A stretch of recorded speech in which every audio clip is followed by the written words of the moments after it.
Jon Rahm never thought he would need a favor from the same tour he walked away from. That's how we're opening this video, and if you're a golf fan, stick around for the next 15 seconds because what happened to Jon Rahm this year sounds like something out of a movie script, not real life.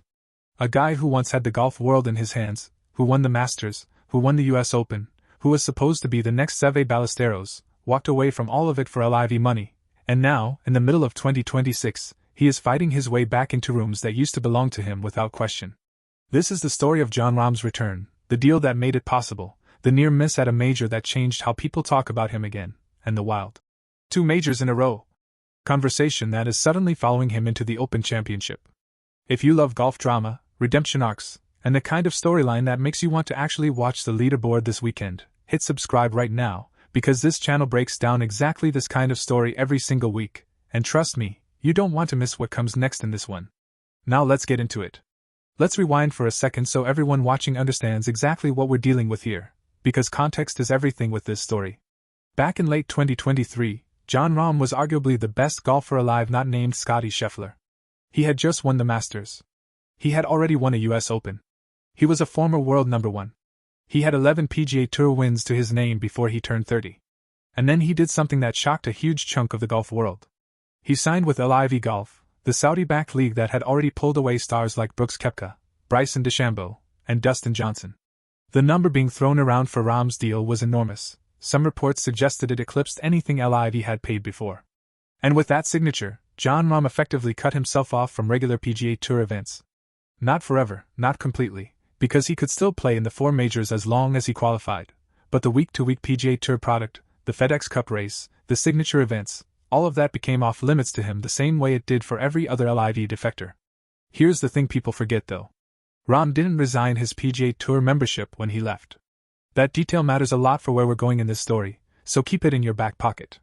He also stayed extremely active on the DP World Tour, which is the European Tour, because that circuit has a completely different relationship with LIV players than the PGA Tour does. The PGA Tour drew a hard line. If you go to LIV, you're out, full stop, no co-sanctioned loopholes for you. The DP World Tour tried a much messier approach, threatening fines and suspensions on their members who played LIV events during DP World Tour weeks, but never fully cutting the cord. That set up years of legal battles, appeals, and dramatically public disputes between LIV players and the European Tour. Jon Rahm became one of the central figures in that fight. He didn't quietly pay his fines and move on the way some other players did. He pushed back. He disputed the fines. He argued the whole system was unfair to LIV players who still wanted to maintain ties to the European game. And for a long stretch of time, it looked like this standoff could actually cost him something huge down the road, his eligibility for the 2027 Ryder Cup at Otterham Manor in Ireland. If you know anything about Jon Rahm, you know how much the Ryder Cup means to him. This is a guy who has been one of Europe's emotional leaders in that competition, someone who bleeds passion every single session he plays. The idea that a fines dispute with his own home tour could keep him out of a Ryder Cup on Irish soil, close to his adopted homeland in Spain and his connections across Europe, that was a real possibility hanging over his head. So that's where we start this year, 2026. Jon Rahm, one of the most talented golfers on the planet, sitting on the outside of regular PGA Tour golf, locked in a legal standoff with the DP World Tour, chasing LIV titles that most casual fans don't even track, and increasingly being talked about as a cautionary tale. The player who had it all and gave it up. The rust questions started following him everywhere.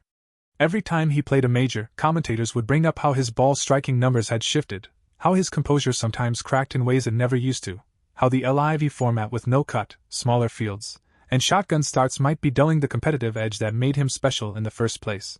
And then the PGA Championship happened in May of 2026, at Aronimink Golf Club in Newtown Square, Pennsylvania, and this is where the story really starts to turn. Aronimink played brutally hard that week. Multiple players and reporters compared the setup to a US Open, tight fairways, thick rough, greens that punished anything slightly offline. This was the kind of golf course that exposes cracks in a player's game if they exist, and it's exactly the kind of test where people expected Rahm's supposed rust to show up. Instead, something different happened. Rahm shot rounds of 69, 70, 67, and 68 across the tournament. He was second in the field in tee to green performance, and first around the greens, numbers that suggest total command of his ball striking even as the golf course chewed up the rest of the field. There was one moment that a lot of golf writers zeroed in on, a short putt that spun out of the hole in the kind of cruel way that used to send Rahm into a rage in his younger years. Instead of exploding, he took a breath, tapped in, shook hands, and walked calmly off the green. That single moment became a symbol for a lot of people covering the tournament, evidence that this version of Rahm, the LIV era Rahm, had actually grown as a competitor even while some assumed he was regressing.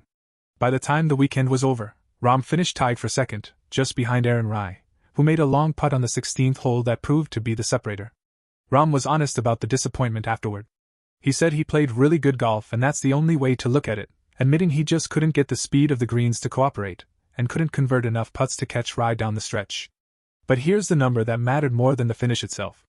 This was Rahm's best result in a major championship since the 2023 Open Championship at Royal Liverpool, where he also finished runner-up, that time behind Brian Harman.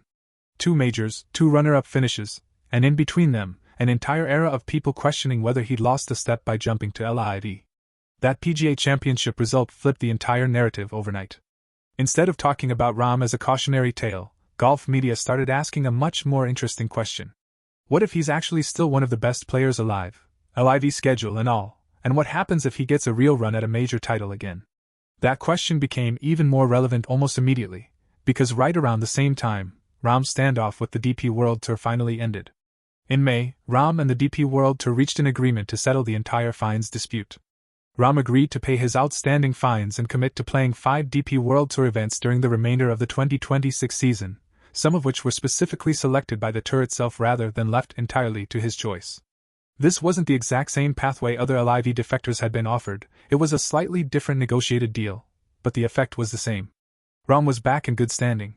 His Ryder Cup eligibility for 2027 was secure.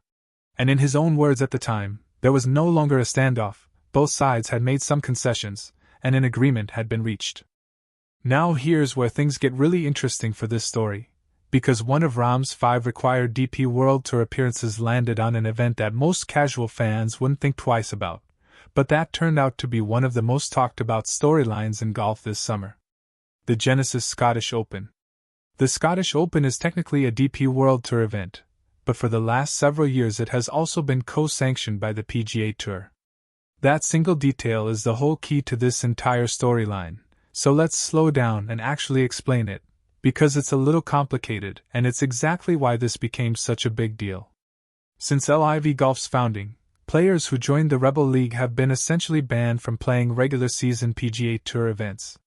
There is exactly one exception to that rule, and it's the Scottish Open, because of its co-sanctioned status with the DP World Tour. As long as a LIV player has maintained his DP World Tour membership in good standing, paid whatever fines are owed, he is technically eligible to play in that specific PGA Tour co-sanctioned event, even while he's still an active LIV golfer. Because Rahm had just settled his fines dispute and become a member in good standing again, he suddenly had access to that loophole for the first time since he left for LIV. He hadn't played a regular PGA Tour event since 2022. His Legion 13 LIV teammate Tyrrell Hatton, who hadn't played a non-major PGA Tour event since the 2024 Sony Open in Hawaii, was in the same boat and joined him in the field. And they weren't the only LIV players taking advantage of the loophole either. David Puig, Laurie Cantor, Tom McKibben, Adrian Meronk, and Victor Perez were all in that same Scottish Open field as active LIV members who had kept their DP World Tour status alive. Think about how wild that is for a second. The PGA Tour's stance on players who defected to LIV has not softened 1 inch. That door is still closed everywhere else on the calendar. But for one single week, at one single event, 7 LIV players walked into a legitimate PGA Tour co-sanctioned field, and the headline name among all of them was Jon Rahm, playing his first non-major PGA Tour field since he left the tour behind entirely. And this wasn't some watered-down field either. This was, according to multiple golf writers covering the event, potentially the deepest field of the entire summer. Scotty Scheffler was there.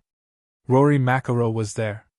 Defending champion Chris Gooderup arrived fresh off a Sunday round of 62 that stole the John Deere Classic away from the field just days earlier. Matt Fitzpatrick, who was in the middle of building a real case for PGA Tour Player of the Year, was in the field.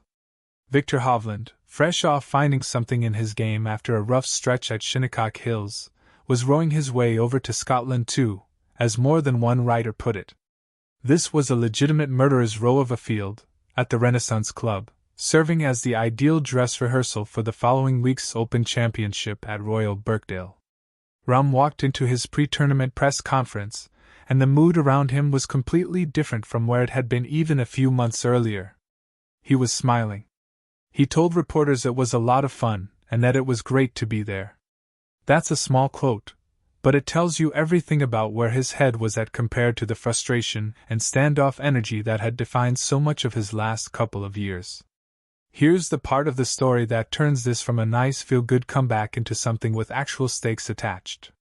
Because the Scottish Open is co-sanctioned, a win there wouldn't just be a DP World Tour title. It would count as an official PGA Tour win too. Jon Rahm won 11 PGA Tour events before he left for LIV. If he won the Scottish Open, it would be his 12th PGA Tour win, and remarkably, his first PGA Tour victory since 2023, back when he captured both the Genesis Invitational and the Masters right before making the jump to LIV. No LIV golfer has ever pulled off a PGA Tour win since the tour banned them from regular events. Rahm had a shot at being the very first. It would not restore his PGA Tour membership, since eligibility rules are separate from a single tournament win, but symbolically it would be an enormous statement. Proof that whatever he's playing week to week on LIV, he can still walk into the deepest field of the summer and compete for a trophy that means something on both sides of this fractured sport. On top of the historic angle, there was a very real financial and career incentive sitting on the table too.